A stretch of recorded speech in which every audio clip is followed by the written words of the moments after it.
Masechet Sanhedrin, traité Sanhedrin, Daf Memchet, feuille numéro 48. Nous sommes à la feuille 47, 2 lignes avant la fin. La Gemara demande de Rava, et Rava qui considère que avoir dédicacé n'est pas pris en compte. Pourquoi n'a-t-il pas voulu apprendre du cas de la génisse dont on tranche le cou? Or là-bas, le fait qu'on a dédicacé pour cela l'interdit déjà d'en tirer profit. Marlach, Rava te répondra, Meshamshin mi Meshamshin Gabrina. On déduit notre cas qui parle des accessoires du mort à partir du cas des accessoires de l'idolâtrie qui ont servi pour le service d'idolâtrie. La Pouké Agla Rufa, à l'exclusion du cas de la génisse dont on tranche la nuque, des Goufa Kedosha, qui n'est pas l'accessoire, mais l'essentiel de ce qui est sanctifié. Et la Gemara demande vers Abaye, et Abaye qui lui considère que dédicacé est pris en compte, Maïtama, Logama Meravodat Kochavim, pourquoi n'a-t-il pas voulu apprendre des accessoires de l'idolâtrie, où le fait de dédicacer ne les interdit pas? Amalach, il te répondra, midé de oré, midé de oré Gabrina. On apprend quelque chose qui est habituel, qui est autorisé, comme notre cas à nous, de préparer les accessoires pour un mort, d'un autre cas autorisé, comme préparer la génisse pour lui trancher la nuque, la Pouka Avodat Kochavim de l'Avocha, à l'exclusion de l'idolâtrie, qui n'est pas quelque chose d'habituel, puisque ce n'est pas autorisé, et c'est pourquoi là-bas, le fait d'avoir dédicacé n'est pas pris en compte. Siman, Kafa Nafshe, de Hatsiva Nachis de Umana, s'agit du signe mnémonique concernant les différentes questions qui vont être posées à ces deux avis de Abaye et Rava. Métivé. Alors on objecte à Rava à partir d'une Mishnah qui dit Kafé Shutame Midras. Le foulard d'une femme qui est devenue impure lorsque une personne impure s'est posée dessus. On en a tout le sefer. Et ensuite, il a été destiné pour couvrir un rouleau de Torah, et donc devient sanctifié et n'est plus destiné pour qu'une personne se pose dessus.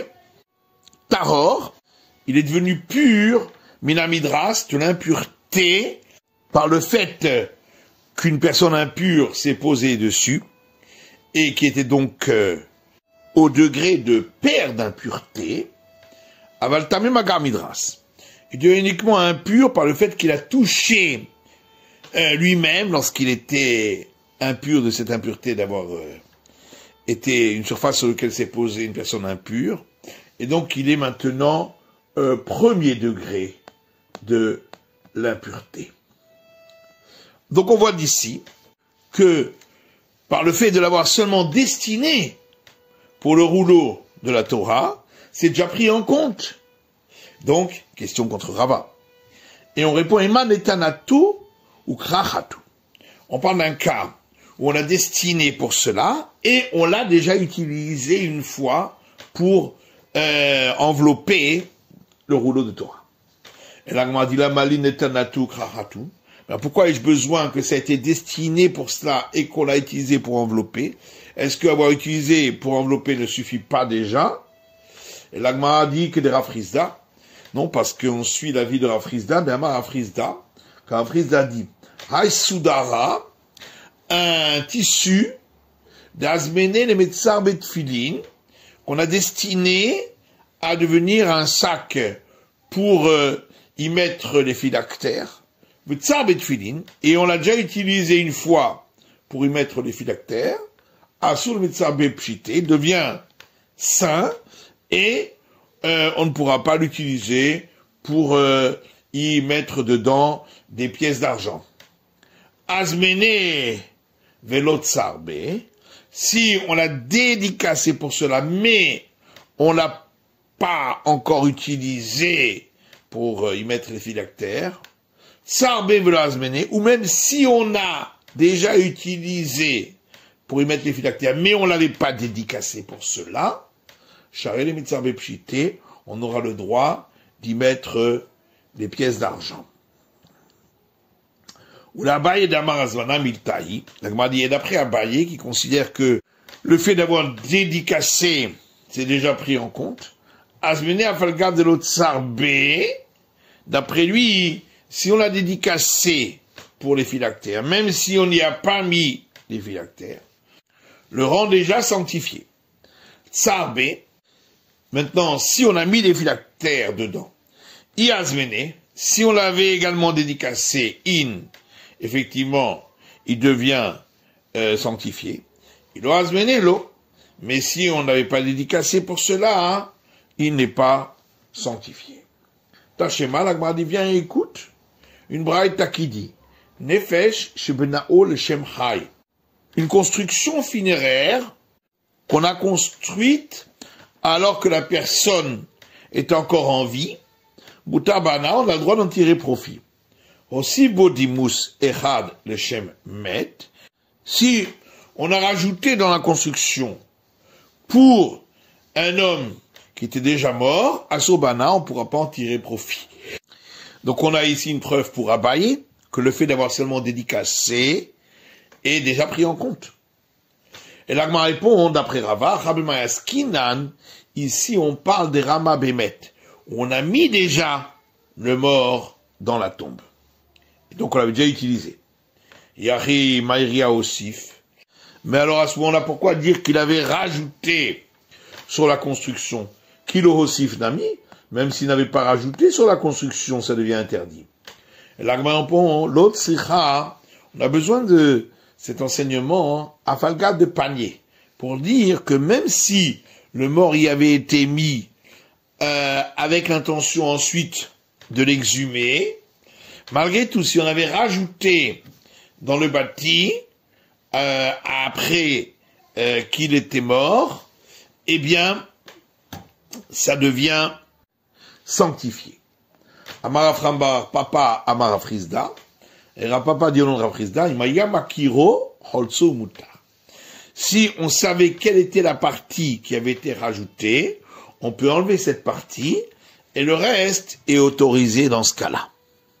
Tachema, la Gemara dit, viens, écoute, une braïta qui dit, Chotsef vers les Aviv, si quelqu'un a creusé une tombe et a bâti un tombeau pour son père, et en fin de compte, il l'a enterré dans une autre tombe. Ce fils-là ne pourra pas être enterré dans cette tombe-là à tout jamais. On voit donc que ce qui a été dédié pour le mort est interdit, même si on ne l'a pas encore utilisé. Et donc, preuve pour Abaye. Et la Gemara répond à Tam, Mishum Kvod Aviv. Là-bas, c'est différent. C'est par honneur pour son père. Achinami Mistabra. Et la Gemara rajoute que c'est plus logique de répondre ainsi. Des Katani Sefa, puisque, à la suite de la Braïta dit, Rabbi Shimon ben Gamliel Omer, Rabbi Shimon ben Gamliel dit, Afachotsev Avanim de Aviv, également, celui qui extrait des pierres d'une carrière pour les utiliser pour construire une tombe pour son père, Alarokvaro Bimkomacher, et ensuite, il a en fin de compte enterré son père dans une autre tombe, le Kaver Bahen Olamit ne pourra pas être enterré dans ces pierres-là à tout jamais. Si tu dis que c'est pour l'honneur de son père qu'on a interdit cela, on comprend. Et là, il y a mal Mishum Azvana, mais si tu dis parce que ça a été dédié pour le père, t'as vu la rigami kalemandamar, si on a filé des fils pour ensuite les tisser pour en faire un linceul, est-ce que il y a quelqu'un qui considère que ça a été dédié pour le mort et que c'est interdit? Bien sûr que non.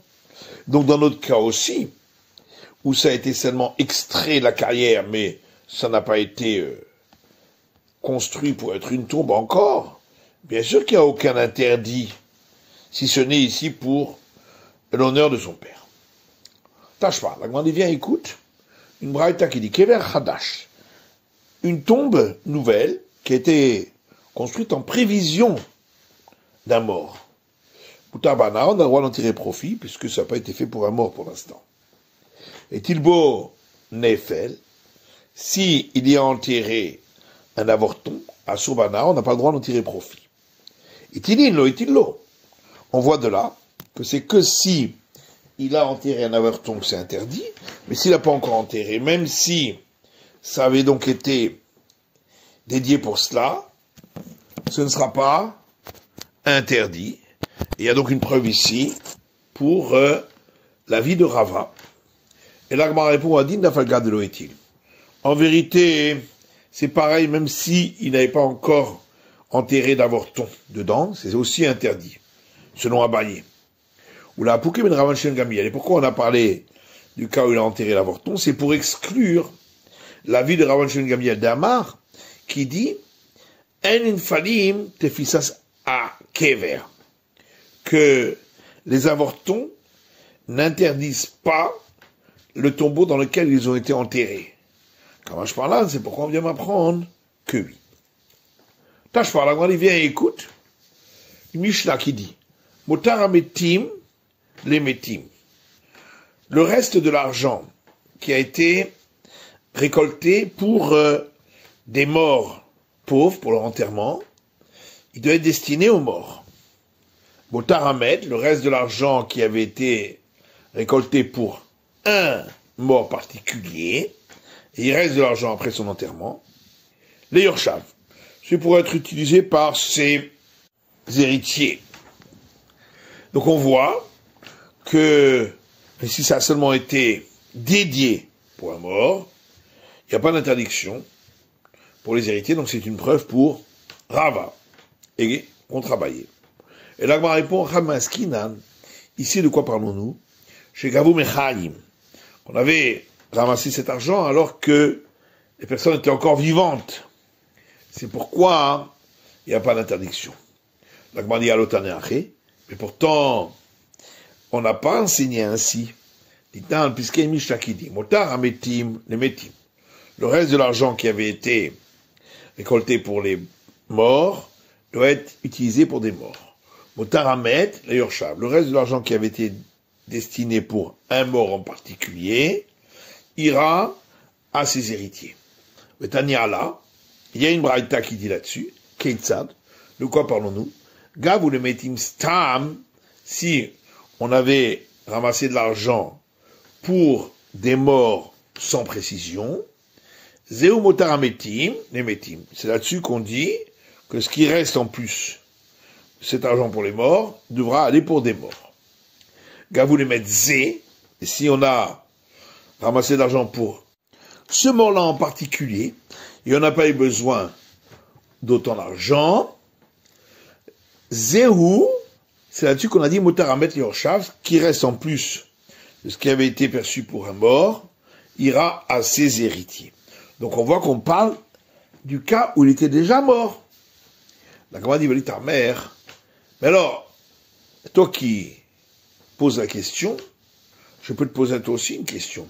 Et ma Sefa, regardons la suite de cette braïta. Rabbi Meir Omer, lo yigar bahem. Rabbi Meir lui dit, il ne pourra pas y toucher du tout au surplus d'argent, à Fiavoyahu, jusqu'à ce que vienne le prophète Élie, parce qu'il y a un doute s'il doit aller pour le mort ou bien si c'est pour les héritiers. Rabbi Nathan Omer, Yarasinu dimos al kivro. Rabbi Nathan dit, on doit l'utiliser pour le mort, et donc on en fera un mausolée sur le tombeau du mort. O zilouf divimin tato, ou bien, avec ça on achètera du vin pour le verser devant le lit du mort, pour donner une odeur parfumée. Et donc on voit bien que d'autres disent que c'est interdit d'utiliser. Et donc c'est une preuve au contraire pour Abaye. Et là, Abaye m'étaret cette armée, Verava m'étaret cette armée. Mais en réalité, Abaye explique toute cette braïta selon son avis. Et Rava aussi explique cette braïta selon son avis. Abaye m'intéresse cette armée. Abaye explique cette braïta selon son avis. De coup, que tout le monde est d'accord que lorsqu'on dédie pour quelque chose, on en tient compte. Tanakama ça va, Chazil est ta fils. Seulement, le premier avis considère que c'est que l'argent qui peut être utilisé pour le mort qui reçoit cet interdit. De la Chazil ta fils. Mais ce qui n'était pas nécessaire pour le mort ne sera pas interdit. Rabbi mais savent qu'elle est ta fils et ta fils. Alors que Rabbi Meir, il a un doute. Si ça s'applique aussi à cet argent-là ou pas. Ikar loïgar bahen achiavo eliaou. C'est pourquoi il ne pourra pas y toucher jusqu'à ce que vienne le prophète Élie. Rabbi Nathan, pshitale, nevada ta fils. Rabbi Nathan, pour lui, c'est évident que ça devient interdit. Car, et c'est pourquoi il y a assez d'imos al kivro. Il fera avec cet argent un mausolée sur sa tombe. Rava m'intéresse cette armée. Et Rava explique aussi la braïta selon son avis à lui. En disant le Kulal Ma'azmana la mitaï, que d'après tout le monde, dédié, c'est pas pris en compte. Dans la Kamasava, qui bazoule à roule machil ziluteh gabe yorshim. Le premier avis considère que lorsqu'on a reçu l'argent pour l'enterrement d'un mort, bien que c'est un déshonneur pour le mort, malgré tout, il est d'accord que le reste aille aux héritiers. Rabbi Meir me savent qu'aller machil le machil. Rabbi Meir, lui, il a un doute, s'il sera d'accord ou pas. Car c'est pourquoi l'oïgar bahen, il ne pourra pas les toucher, verrouler, etc., jusqu'à ce que vienne le prophète Élie. Rabbi Nathan mshitale de lo machil. Pour Rabbi Nathan, c'est évident que le mort n'accepterait pas que ça aille aux héritiers, car c'est pourquoi il y a assez d'imos al kivro, il en fera un mausolée sur sa tombe, aux ilouf mitato, où il achètera du vin pour le verser devant son lit de mort. Tachema, Agmadi vient écoute, une braïta qui dit, Ayu aviv veimo bezarkinbo keli. Si le père et la mère du mort lançaient sur lui des vêtements qui appartenaient au mort, il y a un commandement pour les autres gens de sauver ces vêtements pour ne pas qu'ils deviennent interdits s'ils sont enterrés avec le mort. On voit donc que jusque-là, ils ne sont pas interdits. Donc c'est une preuve pour Rava qu'on travaillait. Et l'Agma dit Atam, là-bas c'est différent. Parce que le père et la mère, lorsqu'ils ont jeté les vêtements sur le mort, c'était pas pour les interdire en les enterrant avec, c'était simplement pour montrer leur désespoir. Et c'est pourquoi c'est pas interdit. Mais c'est ainsi, Ainul Kataniala. Comment comprendre cette braïta qui a été dite à ce sujet, et qui dit à Rabbi Shimon Gamliel, Rabbi Shimon Gamliel dit, que ça c'est seulement si les vêtements n'ont pas touché le lit du mort. Avant agrobamita à Sourin, mais s'ils ont touché le lit du mort, ils sont interdits. Mais qu'est-ce que ça change? Puisque ils n'avaient pas l'intention de les interdire et qu'ils soient enterrés avec. Et l'Agma répond, Tergema Oula. Oula explique, qu'on parle ici du lit qui va être enterré avec le mort. C'est pourquoi les gens risquent de confondre avec les linceuls du mort. Si on permet d'utiliser ces vêtements, ils vont autoriser également le linceul du mort. C'est pourquoi on a interdit. Tachema, l'Agma dit, viens écoute, une braïta qui dit, un sac qu'on a fait pour y mettre dedans les phylactères. On n'a pas le droit d'y mettre dedans de l'argent.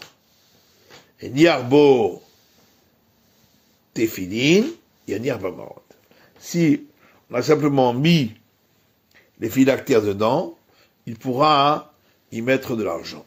En tous les cas, on voit du début de la Braïta que simplement par le fait de le dédier au phylactère, ça l'interdit pour une autre utilisation profane. Et l'Agmara répond, Eima, on peut dire que l'explication est la suivante. Asao venir botéphilin.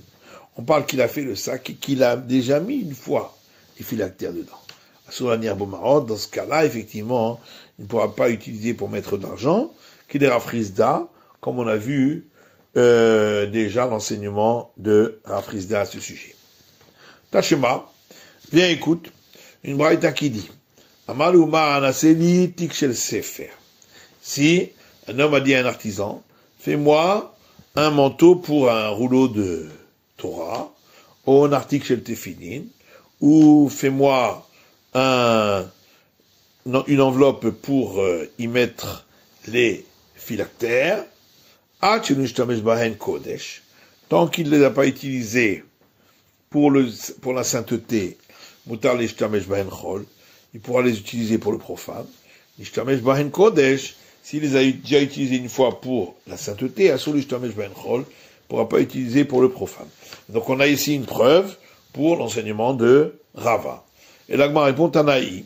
C'est vrai, mais en vérité, c'est une discussion entre les maîtres du temps de la Mishnah, des Tanya, parce qu'il y a une braïta qui dit Tipan Zahav, si un homme a plaqué de l'or sur les phylactères, or shetala alehen, or shel behematemea, ou si il a utilisé du cuir d'animal non cachère pour les phylactères, pesoulot, ils sont pas valables. Or, Bemateora, si c'était du cuir d'animal cachère, que Shérot, ils sont valables. Même s'il n'a pas tanné les peaux pour le nom des phylactères. Raman Shimon Gamliel Omer, Raman Shimon Gamliel dit, Afor Bemateora, même si c'était du cuir d'animal cachère, Pesoulot Abedou Lishman. Les phylactères ne sont pas valables tant qu'ils n'avaient pas tanné pour le nom des phylactères. Et donc cette discussion, savoir est-ce qu'il faut tanner pour le nom des phylactères, revient à la discussion de savoir est-ce que quand on dédie simplement, est-ce qu'on en tient compte ou pas. Donc si on dit qu'on en tient compte, donc à ce moment-là, quand on tanne la peau, bien que c'est uniquement dédié pour les phylactères, mais on n'a pas encore utilisé, malgré tout, ça s'appelle déjà une utilisation pour phylactère, et donc, il devra le faire pour le nom des phylactères. Alors que l'autre avis considère que dédié, c'est rien du tout, on n'en tient pas compte, et c'est pourquoi on n'a pas besoin de tanner les peaux pour le nom des phylactères. Alors les Ravina, les Rava, Ravina dit à Rava, Mika durta de ramou be met, varge beged le met, est-ce que ça existe un endroit où d'abord on attend qu'il y ait un mort pour tisser le vêtement pour le mort. Donc pourquoi on a posé cette question, qu'est-ce qu'il en est lorsqu'on a tissé pour le mort et que l'on n'a pas encore utilisé? Bien sûr qu'on tisse avant qu'il ne meure. Amalé lui a répondu, si. On trouve par exemple les morts de Harpania, où les gens étaient tellement pauvres qu'ils ne tissaient pas le tissu avant qu'il ne meure. Darash Merima a enseigné, Ireta Kevate d'Abaye, on suit la vie d'Abaye, que dédié, c'est pris en compte. Verabanan Amré, alors que les sages disent, Ireta Kevate de Rava, on suit la vie de Rava, qu'on ne prend pas en compte le fait d'avoir dédié, si on n'a pas utilisé pour la sainteté. Ireta Kevate de Rava, et en fin de compte, on suit la vie de Rava. Tanou Rabanan, nos sages enseignent dans une braïta. Haogé Malchut, ceux par le pouvoir royal, parce qu'ils se sont rebellés contre le roi, Nirsehen Melech, leurs biens vont au roi. Harougé Bedin, ceux qui ont été tués par condamnation à mort du tribunal rabbinique, Nirsehen et Yorshim, leurs biens vont aux héritiers. Rabbi Omer, Rabbi dit, Avarougé Malchut, Nirsehen et Yorshim, également, ceux qui ont été tués par le pouvoir royal, leurs biens vont aux héritiers. Amroulé les Rabuda, ça j'en dis à Rabuda, pourtant, il est déjà dit, concernant l'histoire de Achav, qui, pour prendre la vigne de Naboth, avait fait venir des faux témoins pour dire que ce dernier s'était rebellé contre Dieu Tout-Puissant et contre le roi. Et il est dit à son sujet, le voici dans la vigne de Naboth, où il est descendu pour l'hériter. Et donc on voit d'ici que c'est le roi qui hérite les biens de celui qui s'est rebellé contre lui. Amalahen, alors Rabbi Yehuda leur a répondu, Ben Achi Avivaya. Achav était le fils du frère du père de Naboth, Veraoul et Yorshoya, était donc son héritier, et c'est pourquoi il l'a pris. Et les sages lui ont demandé, voilà que Naboth avait beaucoup de fils, donc c'était eux les héritiers.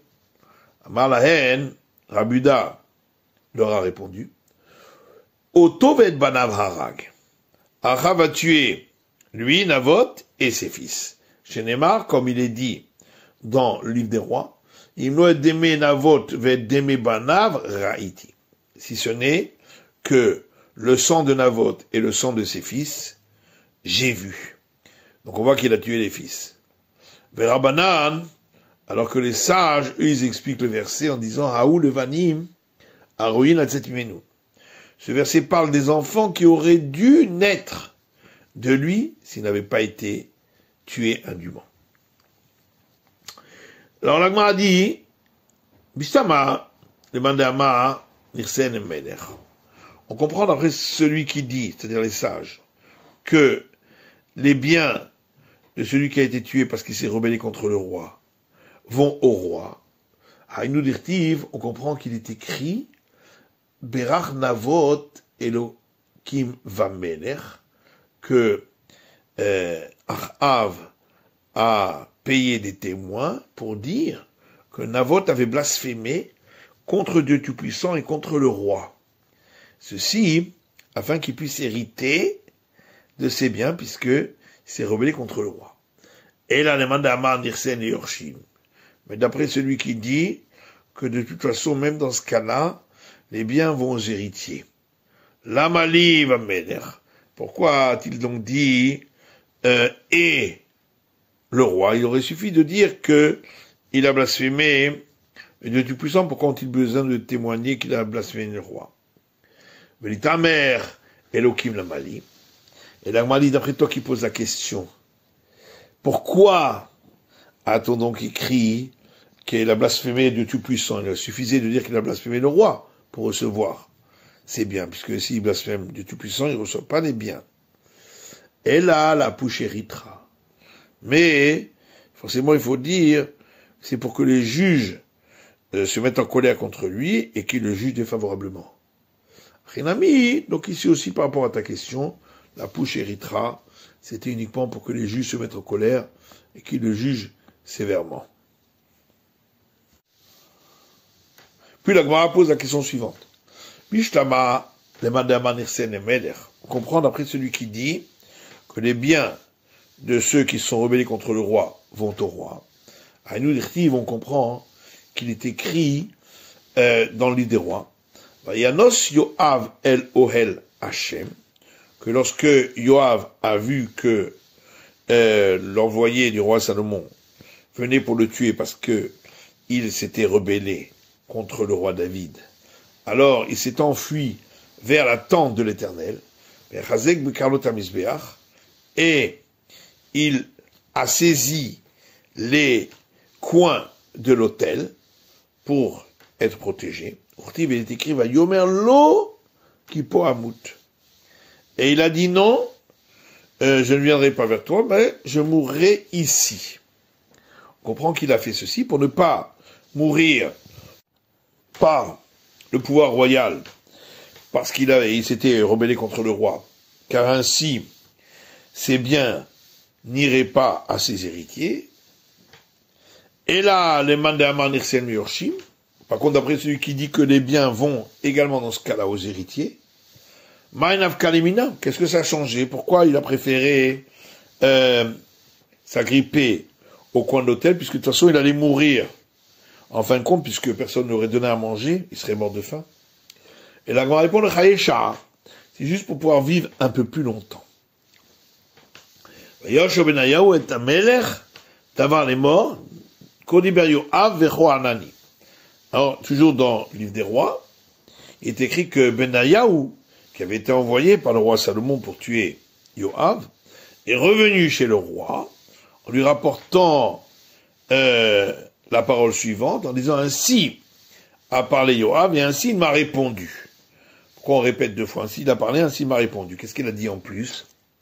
Amarlé, il lui avait dit ceci. Zine Malé va dire au roi Salomon, Tarte l'otavid vaigavra. Ne donne pas deux sanctions à moi-même. Ikatlitle. Parce que si tu me tues, que boule tout est de la tiavour, à ce moment-là, la malédiction que ton père, le roi David, m'avait donnée à moi, Yoav, c'est toi qui la recevras, puisque ce sera considéré comme une malédiction gratuite, puisqu'en fin de compte, j'ai été mis à mort, et donc une malédiction gratuite, elle retourne chez celui qui a maudit, et comme c'était David qui avait maudit, donc ça retournera chez Salomon. Veilla, et si tu veux pas recevoir ma malédiction, Shavke, alors laisse-moi en vie de l'école touté de la tiavour. Et ainsi, je resterai maudit par la malédiction que m'a faite ton père. Yomerlo Ameler. Alors le roi Salomon a dit à Benayahu, assez caché d'Iber, fait comme il a parlé, ou pegabo kvarto, et tue-le et enterre-le. Amar Rav Amarav. Rav Yuda dit au nom de Rav, kol klalot shekiles David et Yoav, toutes les malédictions que David avait faites à Yoav, nit kaimu bezaro shel David. En fin de compte, elles se sont réalisées pour la descendance de David. Car il avait dit ainsi, Alikaret ubet Yoav, que ne disparaissent pas de la maison de Yoav, Zav, un homme impur par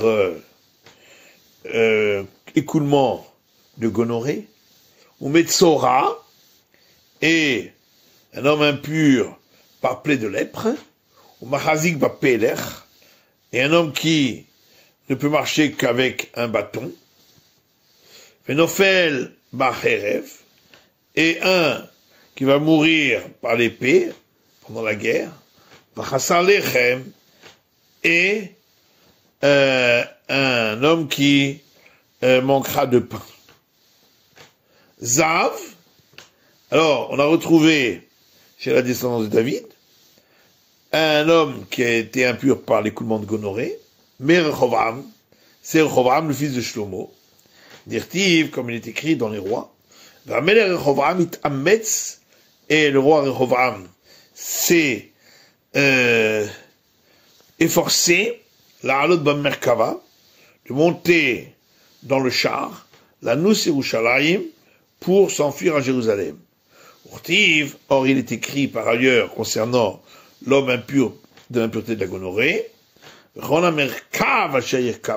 et tout le char qu'il chevauchera, celui qui est impur par l'impureté de gonorrhée, Yitma, sera impur. Donc on retrouve le même mot, et on apprend de là que Rehoboam avait reçu cette impureté.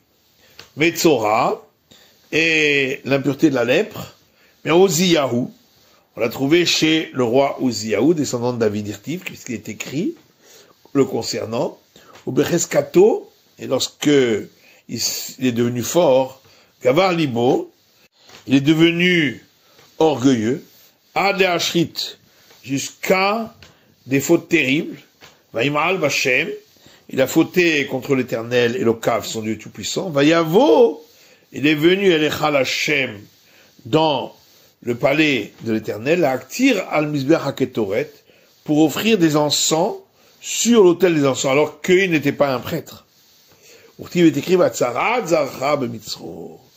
Et la plaie de lèpre a poussé sur son front. Et donc un qui avait besoin d'un bâton pour marcher, mais Asa, il s'agit de Asa, roi de la dynastie de David. Dirtiv, comme il est écrit à son sujet, Rak le'ay ziknato, seulement lorsqu'il était devenu vieux, Chala et Raglav, il est tombé malade de ses pieds. Ravida Marav, et Ravida Dionon Rav, Shahazo Podagra. Il a été pris d'une maladie au pied appelée Podagra.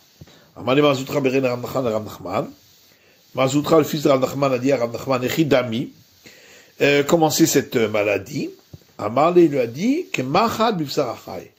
C'est comme si on pique avec une aiguille dans de la chair vive. On a yada, il a dit, mais comment Rav Nachman savait cela? Ibaitema mechash avachaishbe. Ou bien on peut dire que il a eu cette maladie.